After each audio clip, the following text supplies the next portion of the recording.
хорошее понятие в японской культуре икигай. Это икигай, то, ради чего ты живешь и ради чего ты утром просыпаешься.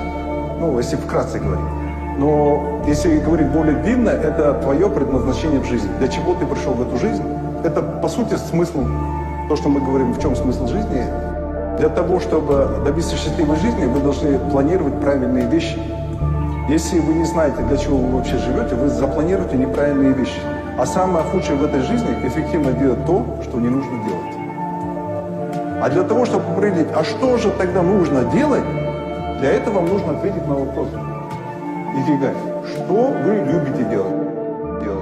Yo bro, koydum ol işleri Öngde göğün terçimi ya gumri Kepleri bilvilmi hepte de her gün İstafiyata gelmek için istiğfara Yönü yan yafaya Böyle gaya Töndür fara İyi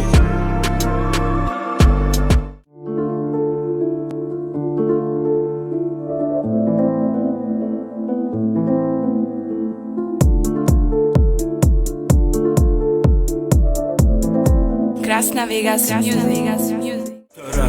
Gün çıkmak isteye ayakta Durmuş tepler seni vakta Moğluk aytım çıkıp tahta Aydım aytım öden akta Yolun çöl Küçük müyüm olup büyüyecek Ete dağda gülüp kalacak Belki tenonam katı gülecek Gönü doldum demek ölecek Yolun çöl